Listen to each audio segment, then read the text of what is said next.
Estamos aquí, hermanos, para hablar, para pensar en lo que dice Deuteronomio 8 de 1 al 3, pero también acompañarlos de alguna manera en este cierre de lo que ustedes han estado también meditando y reflexionando en esta cuarentena.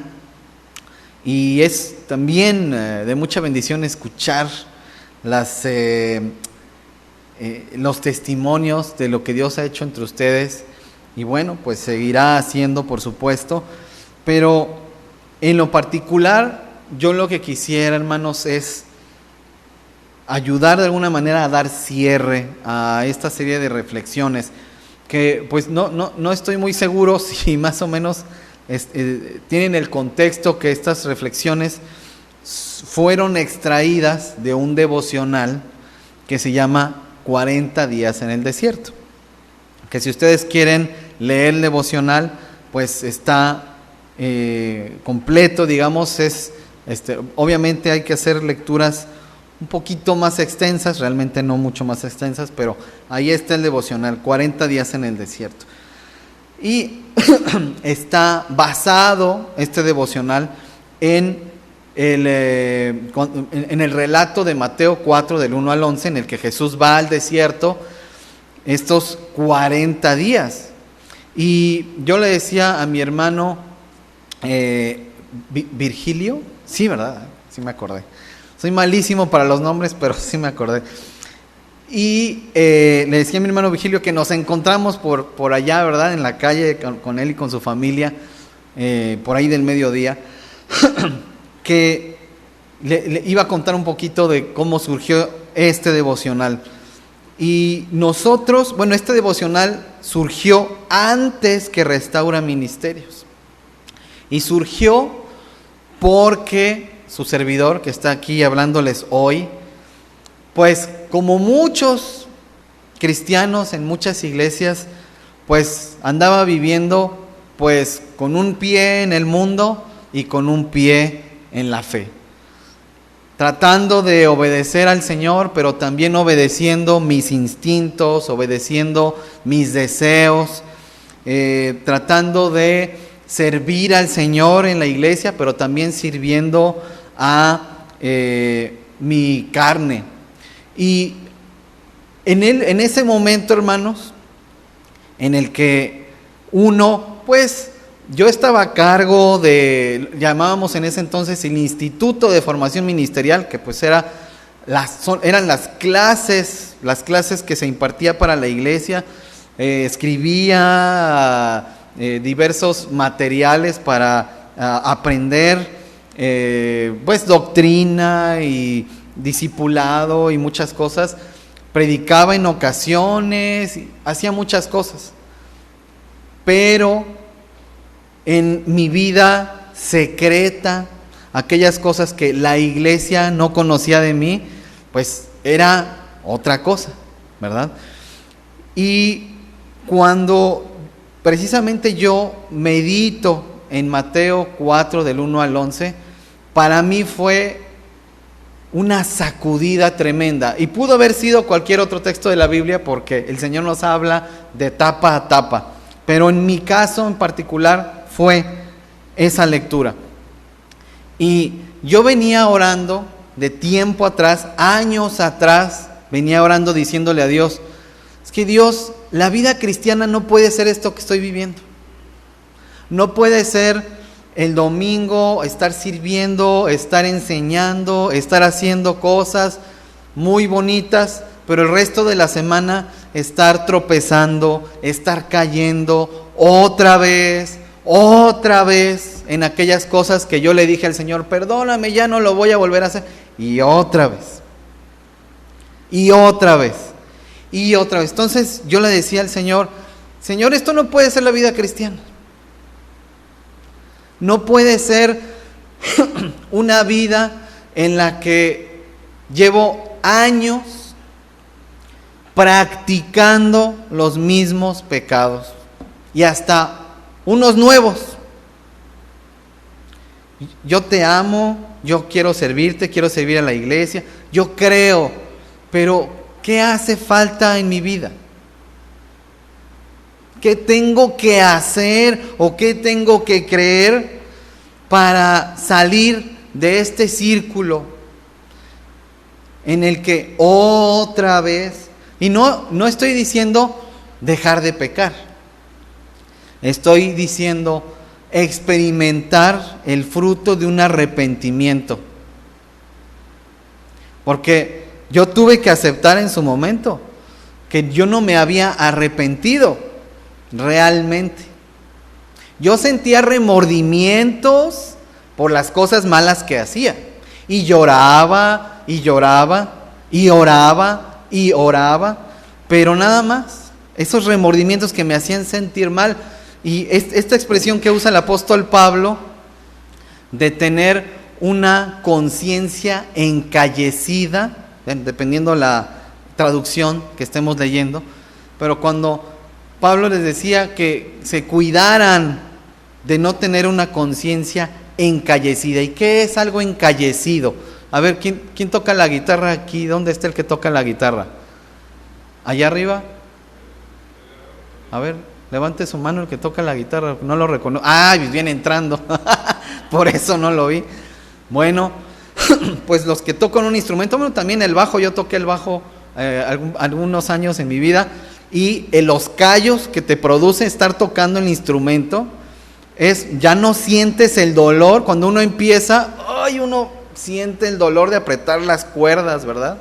A lo mejor ya ni se acuerdan, pero uno siente ese dolor. Ahorita yo, que ya tengo años de no tocar ni guitarra ni bajo, si me ponen a tocar, aparte de que lo haría muy mal, me dolerían los dedos por varios días. Y el callo lo que te permite es no sentir dolor. Entonces, apretar las cuerdas sin sentir ese dolor, y para poderlo hacer mejor. Y la conciencia encallecida, ¿qué es?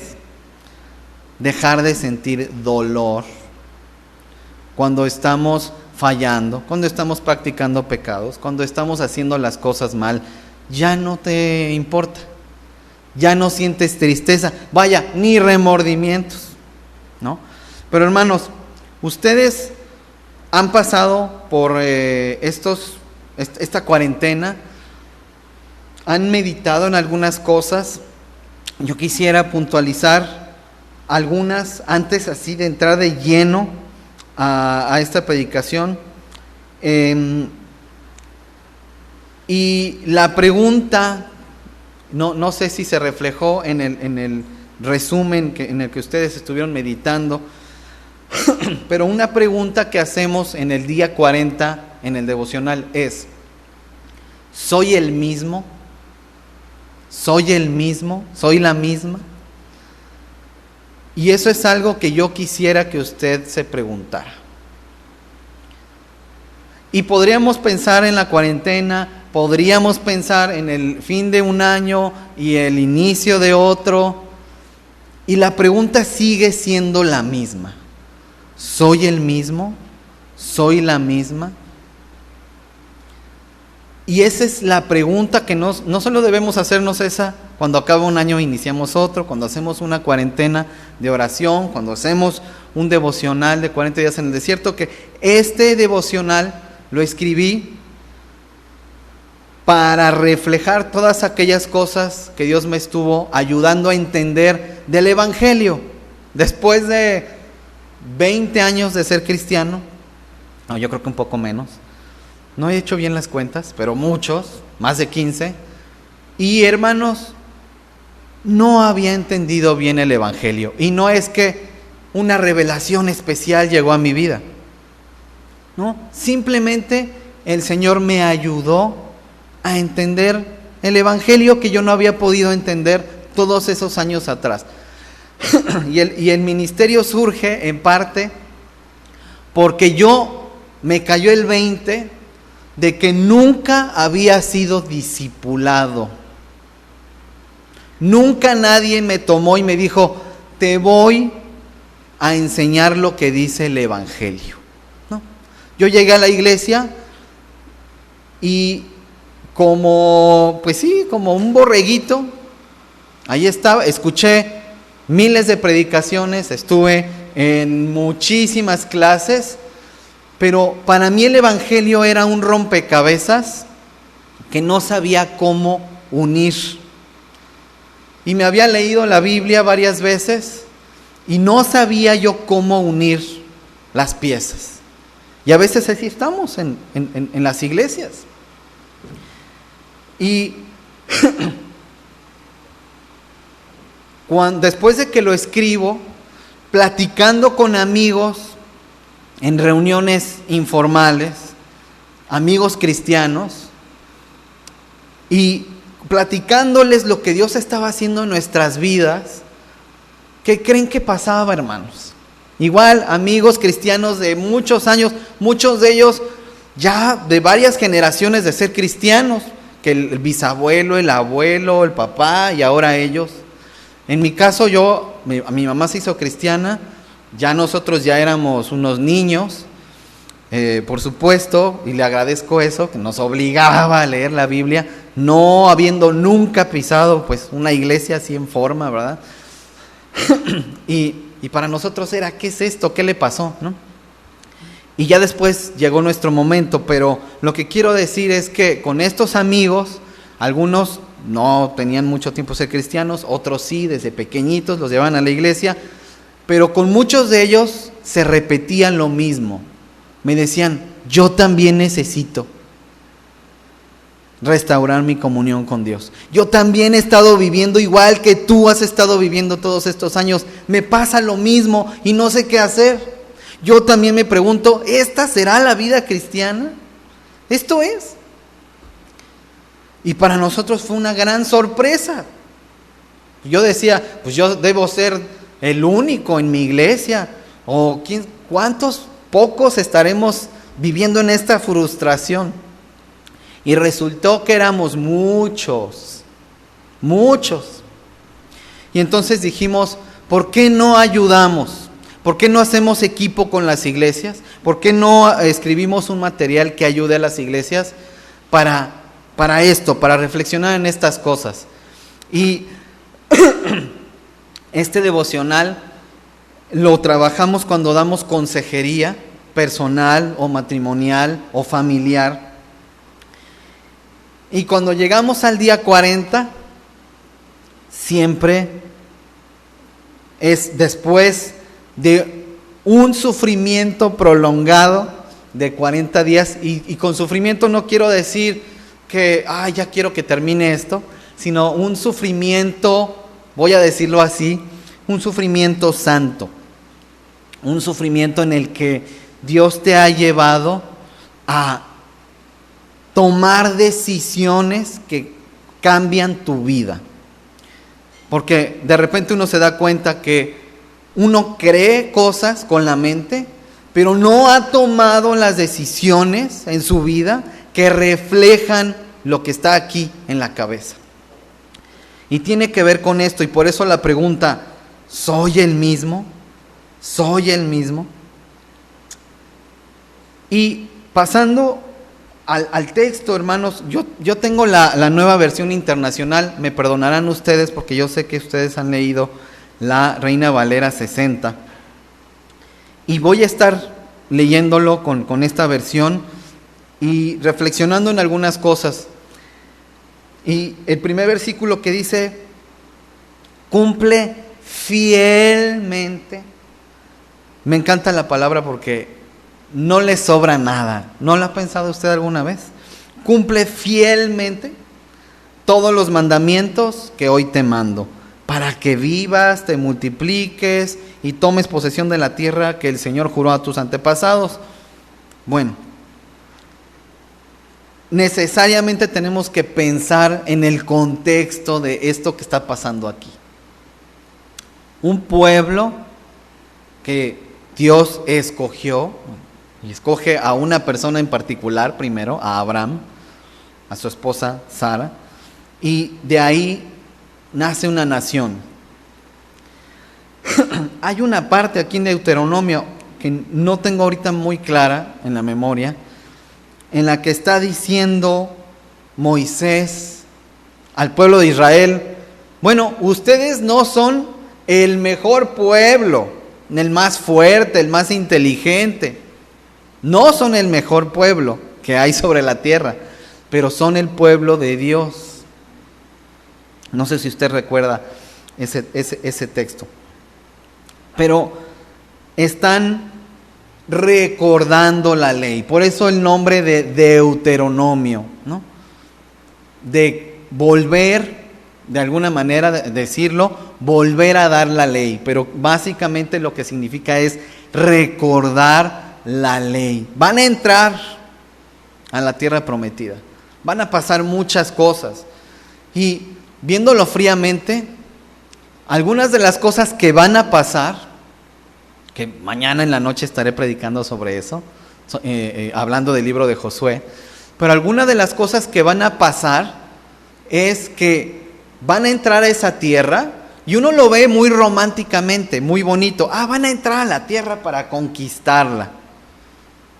Pero van a entrar a una tierra a la que Dios ya juzgó por la hechicería en la que se practica ahí, por las inmoralidades sexuales que se practican ahí. Y no nada más entre personas, sino personas que han utilizado los animales para tener intimidad sexual. Personas que mienten, que defraudan, que practican toda clase de pecados, homicidios, etc. Y Dios ya juzgó esa tierra. Y el pueblo, no sé ustedes cuando comparten el evangelio, que cuando hay personas que empiezan a leer y están leyendo el libro de Josué, por ejemplo, y ven que Dios manda, no dejen vivo de este pueblo que ustedes van a atacar, no dejen vivo a nadie, ni a los animales. Bueno, pues es precisamente por eso, por lo que se ha hecho, incluso con los animales. O sea, no es que, hay gente de verdad que cuando uno comparte el evangelio, y hay gente que ha leído la Biblia, que no es cristiana, la ha leído en la escuela, y dice, no, es que tu Dios, oye, manda este tipo de cosas, bueno, ¿qué le pasa, no? Pero no conoce el contexto. Y perdón, el pueblo de Israel va a entrar a esta tierra con estas personas.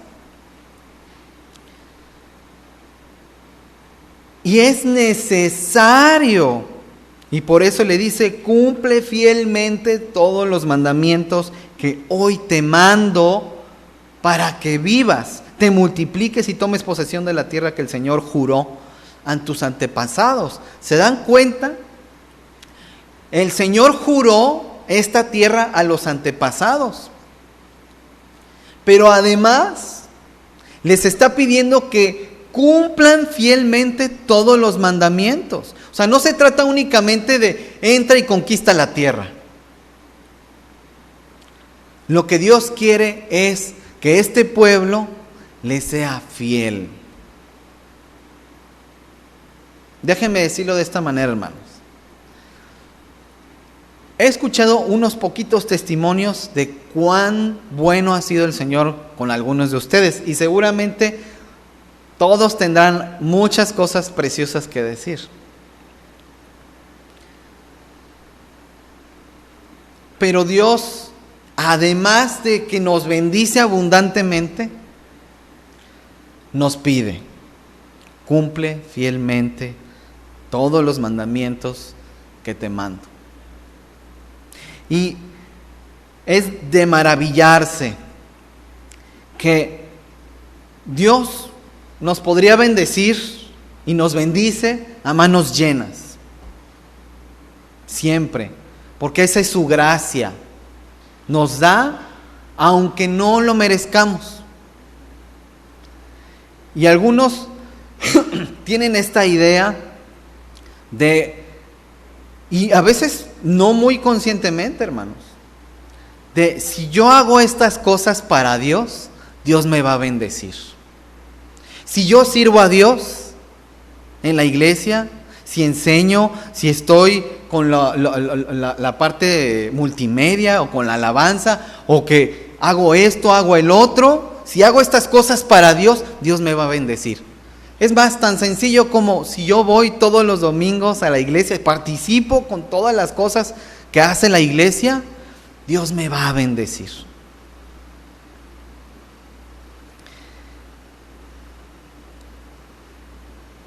Y hermanos, es una actitud pagana. Es como ganarse el favor de Dios. Es como decir, bueno, si no me porto bien, no me bendices, Dios. Es la actitud que tuvo Caín. Mira, aquí está tu ofrenda. Que si es lo que tengo que entregar, quién sabe. Que si no tengo la actitud que debería tener para presentarme ante ti, bueno. Pero aquí está tu ofrenda, Dios. ¿Qué esperaba Caín? Él era agricultor. Fue lo que presentó, ¿se acuerdan? ¿Y qué quiere un agricultor? ¿Para qué un agricultor presenta una ofrenda a Dios? Para que llueva. ¿No es cierto? Para que llueva. No tenía la actitud correcta. No hizo lo que tenía que hacer. Dios no acepta su ofrenda. ¿Y Caín qué hace? Se enoja. ¡Ay, ¿por qué? Y le dice Dios, ¿por qué te enojas? Si hicieras lo bueno, andarías con la frente en alto. Y hermanos, parte importante de lo que yo quiero comunicarles en este cierre de esta cuarentena es que Dios es tan bueno que nos va a bendecir. Aunque estemos haciendo las cosas mal. Pero si nosotros, porque para cumplir los mandamientos de Dios, antes de hacerlo fielmente, para cumplir los mandamientos de Dios, ¿qué tenemos que hacer? Conocer los mandamientos de Dios, ¿no es cierto? Conocer al Dios de los mandamientos. Porque no se trata nada más de, voy a cumplir los mandamientos. Además, algo muy importante que quiero que usted reflexione.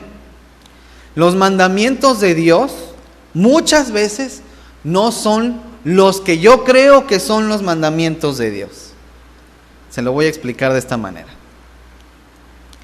Yo antes creía que participando en todas las actividades de la iglesia, que sirviendo en ministerios, que enseñando, que predicando, que evangelizando, yo estaba cumpliendo los mandamientos de Dios.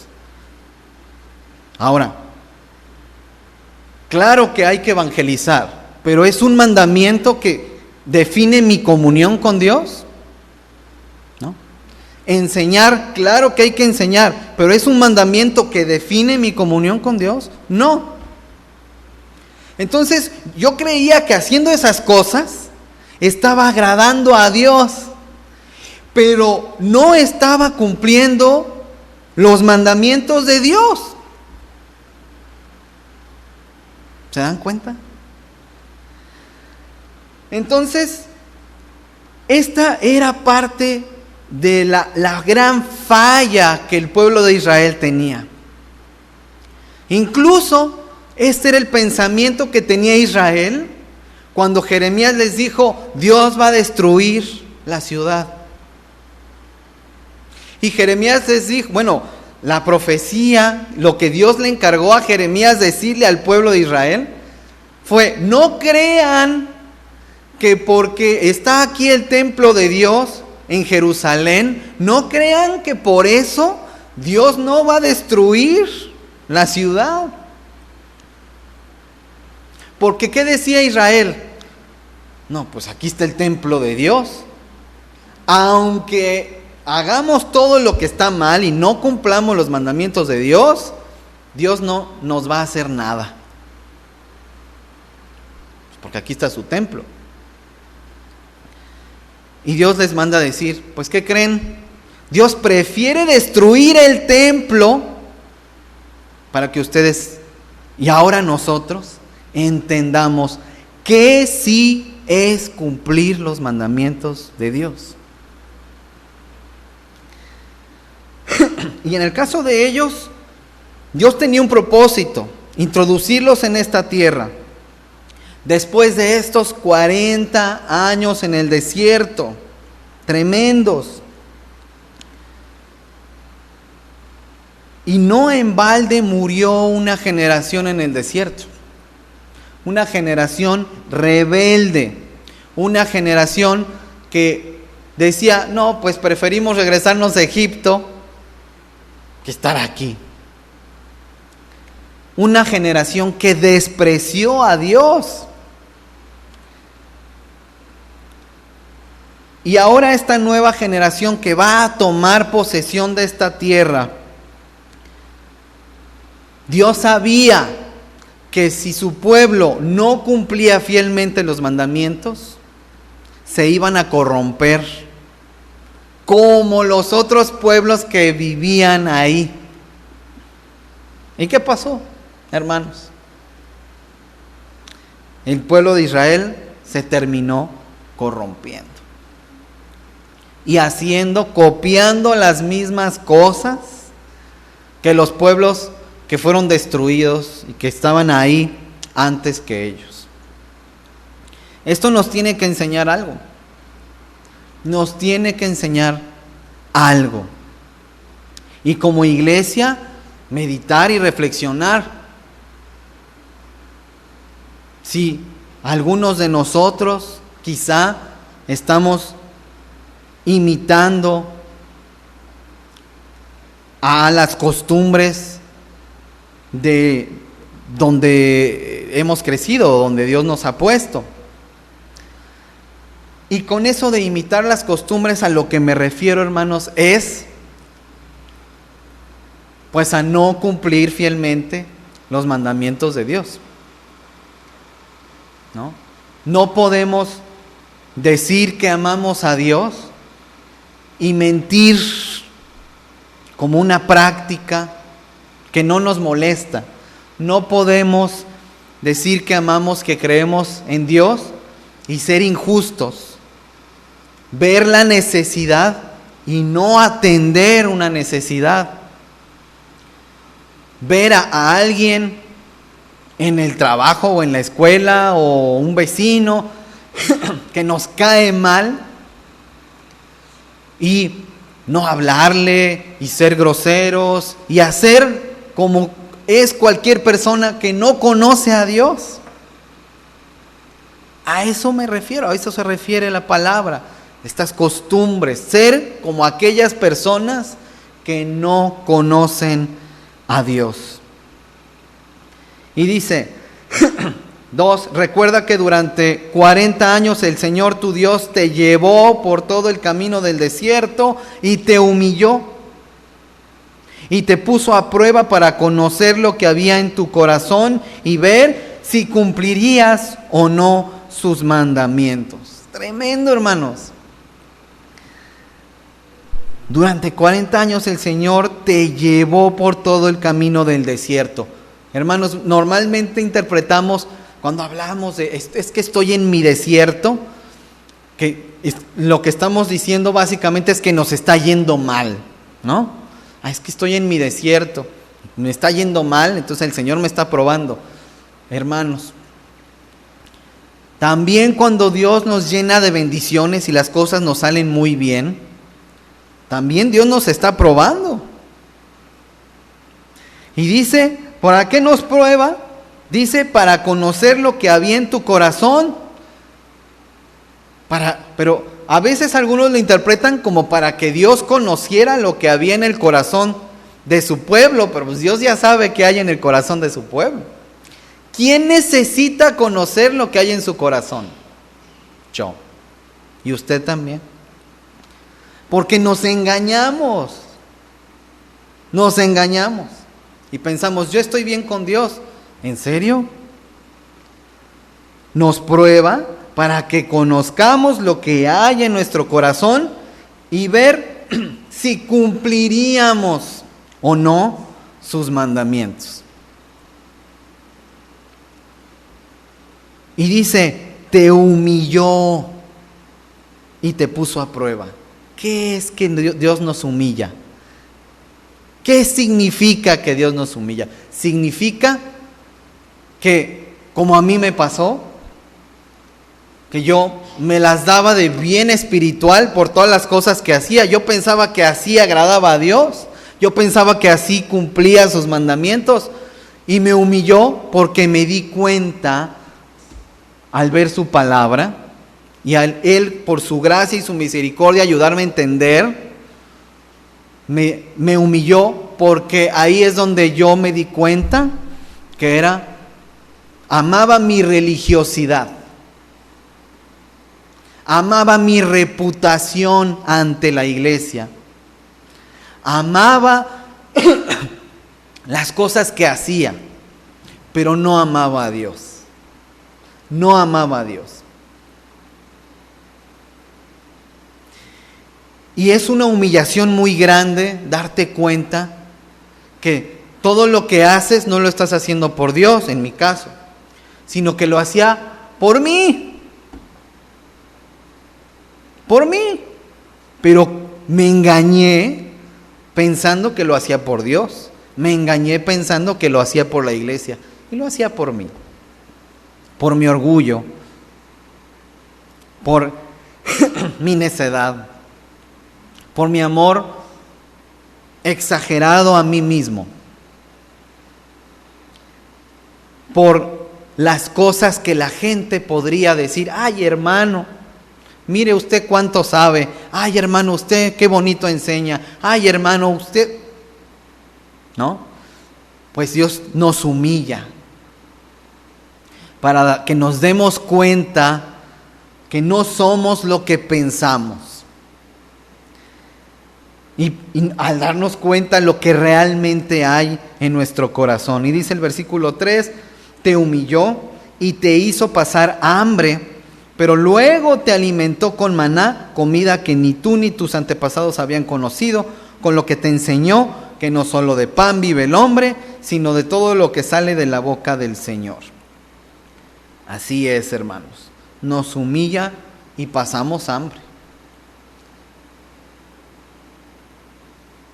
Después de yo darme cuenta de estas cosas y de llorar amargamente por meses, hermanos, meses.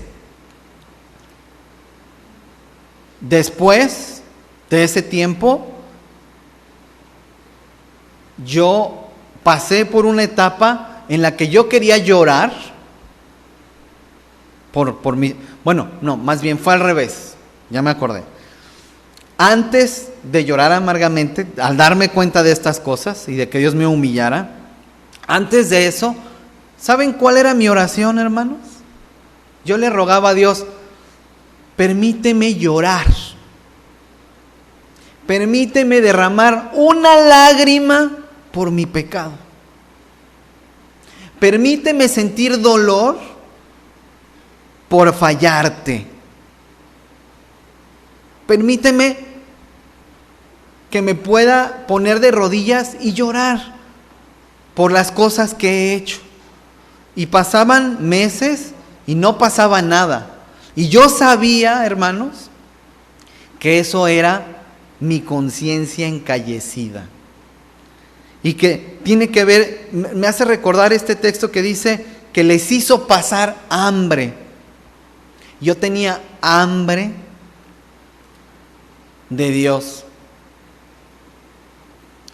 Y yo sentía que en mi vida no pasaba nada.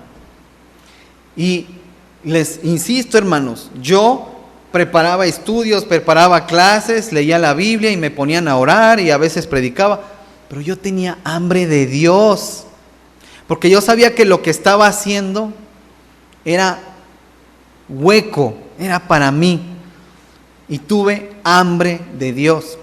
Y cuando Dios me permitió entender lo que estaba pasando en mi vida, cuando Dios me humilló, hermanos, me la pasaba llorando. Y ahorita ya se me hizo un nudo en la garganta, nada más de acordarme. Pero hermanos, a veces esta hambre, cuando anhelamos a Dios, pero cuando nos damos cuenta que ponemos antes cualquier cosa. Y claro que tenemos responsabilidades. Y ahora con esta pequeña nena, Keren, pues uno ve ahí en carne propia, ¿verdad? Ahorita que estamos con ellos, responsabilidades. Y ya tiene hambre, y ya se hizo pipí, y ya se hizo popó, ¿no? Entonces, requiere de una energía y de una cantidad de tiempo impresionante, un bebé. Es para poner un pequeño ejemplo. Pero también nuestros trabajos, nuestras familias que demandan tiempo. Y también, ¿por qué no? Pues descanso. Para descansar se requiere tiempo. Para entretenernos, para pasar un rato agradable, se requiere tiempo. Y para, obviamente, buscar a Dios, para meditar en lo que dice su palabra, para examinarnos a nosotros mismos, para que nosotros mismos no seamos engañados, ¿verdad? Se requiere tiempo y se requiere disciplina. Por ahí escuché una confesión, obviamente el que me lo dijo sabe que me lo dijo, y me dijo esta confesión: no pude seguir la cuarentena así disciplinadamente todos los días, obviamente porque hay trabajo, porque hay muchas cosas. Y seguramente no fue la única persona, ¿verdad? Porque cuando entramos en una disciplina de esta manera, 40 días, nos damos cuenta del trabajo que cuesta ser disciplinados. Es una disciplina buscar a Dios, orar, meditar en la palabra, examinarnos. Es una disciplina. ¿Y cuántas cosas compiten con ello? Muchísimas. Y cosas buenas. Cosas buenas. Pero yo quiero animarlos, hermanos, para terminar. No solo a cumplir fielmente los mandamientos de Dios, que estamos hablando de un gran compromiso, sino, antes que nada, conocer al Dios de los mandamientos, anhelar, buscar a Dios y entender su voluntad. Porque no se trata de, sí, voy a cumplir los mandamientos de Dios, no me va a faltar ninguno. Se trata de entender qué hay detrás de los mandamientos de Dios. ¿Por qué Dios nos manda a amar a nuestro prójimo como a nosotros mismos? ¿Por qué Dios nos manda a amarle por sobre todas las cosas, con toda nuestra alma, con todas nuestras fuerzas, con toda nuestra mente? ¿Por qué Dios nos manda? Simplemente este mandamiento, amar a mi prójimo como a mí mismo, todo lo que implica en mi vida. Y darnos cuenta de lo profundamente indiferentes que somos muchas veces los cristianos ante el dolor ajeno. Y a veces queremos reducirlo solamente a la persona que está ahí en la banqueta pidiendo una moneda.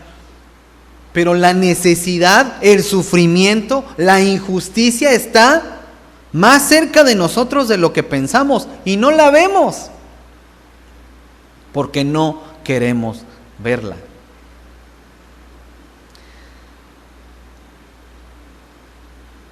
Conozcamos, anhelemos relacionarnos con el Dios de los mandamientos para entender cuál es su voluntad. Y pues muy pertinentemente podríamos cerrar con Romanos 12, 1 y 2 precisamente, que dice: por lo tanto, hermanos, tomando en cuenta la misericordia de Dios, les ruego que cada uno de ustedes en adoración espiritual ofrezca su cuerpo como sacrificio vivo, santo y agradable a Dios. No se amolden al mundo actual, sino sean transformados mediante la renovación de su mente. Así podrán comprobar cuál es la voluntad de Dios, que es buena, agradable y perfecta. Entonces, hermanos, de lo que se trata la vida cristiana es de adorar a Dios. No es de tratar de convencer a Dios de lo dignos que somos. No es tratar de convencer a Dios de lo espirituales que somos, sino relacionarnos con Dios de una manera en la que nuestro caminar sea más y más y más como el de Cristo. Por eso dice, ofrezcan su cuerpo como sacrificio vivo. O sea, todo lo que somos como un sacrificio a Dios. No es lo que podemos hacer para Dios el sacrificio. No es estar aquí, no es haber hecho la cuarentena, el sacrificio a Dios. Mira, Señor, lo que te entrego. No, es su vida, todas las áreas de su vida. No solo, entre comillas, la espiritual. Pero salimos de acá y ya, Dios, gracias, ahora yo me encargo. ¿No? Esto es trabajo, Dios. No, de esto yo me encargo. Este es mi matrimonio, Dios. No, de esto yo me encargo. No, adorar a Dios, que Dios penetre en todas las áreas de nuestra vida, para que sea el Señor de nuestra vida. Y entonces, por eso dice, me encanta cómo la palabra está perfectamente tejida, por así decirlo. Cumple fielmente todos los mandamientos que hoy te mando, pero en Romanos 12 vemos que dice, sean transformados, nuestra vida sean transformada mediante la renovación de su mente. ¿Con qué alimentamos nuestra mente? ¿Somos los mismos del año pasado? ¿Somos los mismos de antes de la cuarentena? ¿Somos los mismos que ayer? Sean transformados por medio de la renovación de nuestro entendimiento. Los mandamientos de Dios, la voluntad de Dios penetrando en nuestra mente, ayudándonos a entender. No es nada más lo que hago como, voy a decirlo así, un robot espiritual, sino quién soy en Cristo. Pienso diferente, vivo diferente, hablo diferente, me comporto diferente, tengo dominio propio, sujeto mis emociones, honro a Dios con mis emociones en vez de que ellas me controlen a mí. Todo cambia. Y mañana tampoco seremos igual que hoy, porque estamos progresando en nuestra santificación. Y Dios sigue obrando en nuestra vida. Así que eso es por lo que oro por ustedes, hermanos, que ustedes cada día adoren a Dios en todo lo que hacen, en todo lo que no hacen, pero sobre todo en todo lo que hacen, en sus relaciones, en su vida, en las decisiones que toman. Así que Dios les bendiga.